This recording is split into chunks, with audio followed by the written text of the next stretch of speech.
जय श्री कृष्ण, जय श्री राम।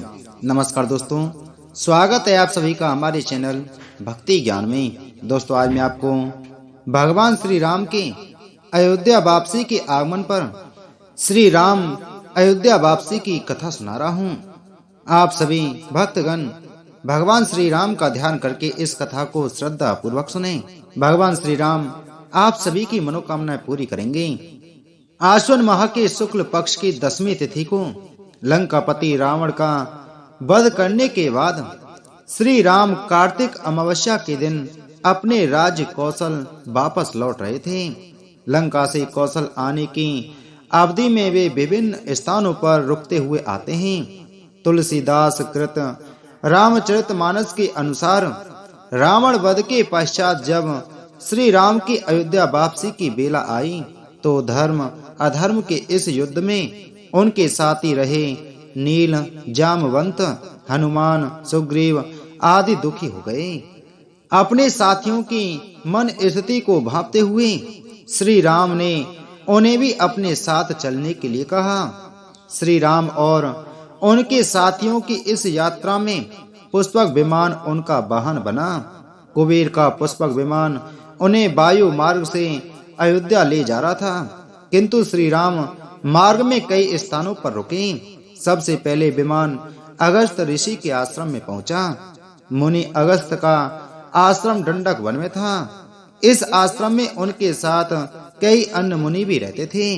तुलसीदास जी इस संदर्भ में लंका कांड में लिखते हैं, तुरत विमान जहां चले आवा, दंडक बन जहां परम सुहावा, कुंभज आदि मुनि नायक नाना, गए राम सबके अस्थाना। दंडक वन पर पड़ाव डालने के बाद श्री राम का पुष्पक विमान चित्रकूट में उतरा। अपना इंतजार कर रहे मुनियों को संतोष दिलाते हुए श्री राम ने वायु मार्ग से यमुना नदी के ऊपर से उड़ान भरी। सकल रसिन सन पाए असीसा, चित्रकूट आए जगदीसा, तहाँ करे मुनिन केर संतोषा, चला विमान तहाँ ते चोखा। अब वो प्रयागराज में गंगा यमुना के संगम के समीप पहुंच जाते हैं, जहां से वो गंगा माँ को प्रणाम करते हैं और सीता जी को संगम का महत्तम समझाते हैं। इस बीच उन्हें अपनी राजधानी अयोध्या के दर्शन भी होते हैं। पुण्य देख अवधपुर अति पावनी, त्रिविध ताप भव रोग नसावनी। अब उनका पुष्पक विमान प्रयागराज में पड़ाव डालता है, जहां पर त्रिवेणी में स्नान करने के उपरांत वो बंदरों और ब्राह्मणों को भोज भी कराते हैं। पुनि प्रभु आए त्रिवेणी, हर्षित मन जनु कीन, कपिन सहित प्रवन कहूँ, दान विविध वेद दीन। जहाँ से भगवान श्री राम ने अपने आगमन की प्रथम सूचना अयोध्या संप्रेषित की। जासु बिरहूं सोचऊं दिन राती, रटहूं निरंतर गुण गण पाती, रघुकुल तिलक सुजन सुखदाता, आयऊं कुशल देव मुनि त्राता। इसी दौरान श्री राम ने भरत को अपने आगमन की सूचना हेतु हनुमान को आदेश दिया कि ब्राह्मण का रूप धारण करके नंदीग्राम जाओ। रिपुरन जीत सुजस सुर गावत, सीता सहित अनुज प्रभु आवत, सुनत वचन बिसरे सब दुखा, तृषावंत जिमि पाए पीयूषा। इसके उपरांत श्री राम भरद्वाज मुनि के आश्रम पहुंचते हैं, जहां से पुष्पक विमान गंगा के दूसरे छोर पे पड़ाव डालने हेतु उड़ान भरता है, जहां पर श्री राम अपने प्रिय मित्र निषाद राज से मिलते हैं। सीता गंगा जी की पूजा अर्चना करती है और आशीर्वाद ग्रहण करती है।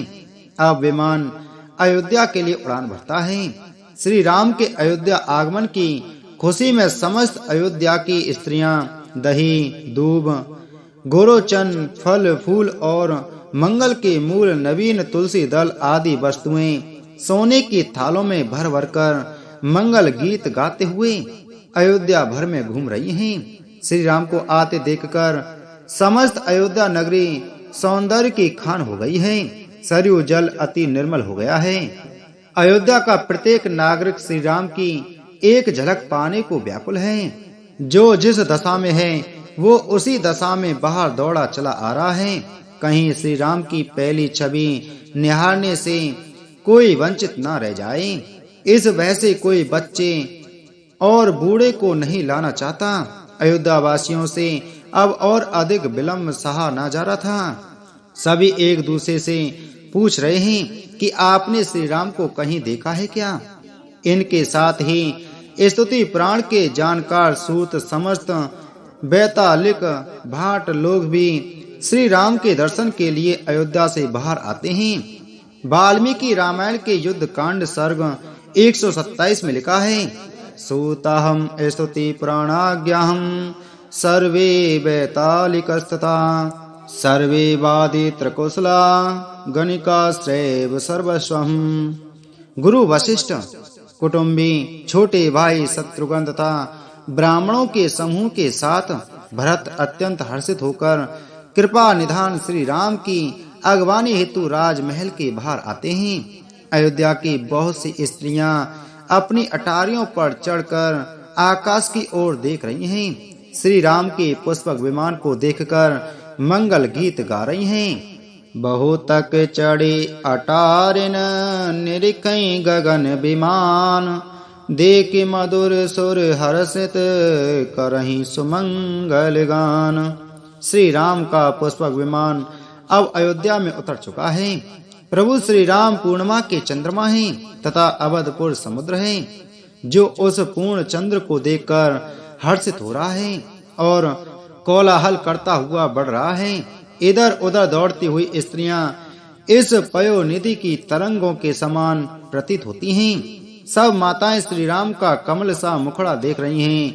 उनके नेत्रों में प्रेम के आंसू उमड़े आते हैं, परंतु मंगल का समय जानकर वे आंसुओं के जल को नेत्रों में ही रोके रखती हैं। सोने के थाल से आरती उतारती हैं और बार-बार प्रभु के अंगों की ओर देखती हैं। गोस्वामी तुलसीदास रामचरितमानस के उत्तरकांड में लिखते हैं, सब रघुपति मुख कमल बिलो कहीं, मंगल जान नयन जल रो कहीं, कनक थार आरती उतारहीं, बार बार प्रभु गात निहारहीं। प्रभु श्री राम को निहार कर माताएं बार बार निछावर करती हैं और हृदय में परमानंद तथा हर्ष से भर उठती हैं। माता कौशल्या बार बार अपने पुत्र श्री राम को निहारती हैं।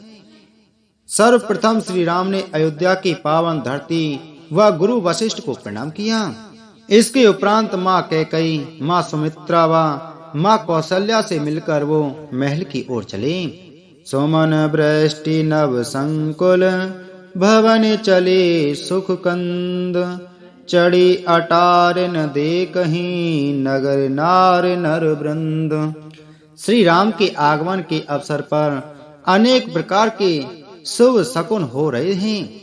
आकाश में नगाड़े बज रहे हैं। अयोध्या के नगर के पुरुषों और स्त्रियों को सनात दर्शन द्वारा कृतार्थ करके भगवान राम महल को चले।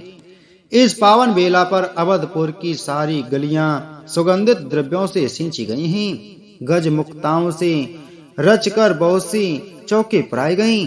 अनेक प्रकार के सुंदर मंगल साज सजाए गए हैं और हर्ष पूर्वक नगर में बहुत से डंके बज रहे हैं। नगर के लोगों ने सोने के कलशों को विचित्र रीति से मणि रत्नादि से अलंकृत कर और सजाकर अपने अपने दरवाजों पर रख लिया है।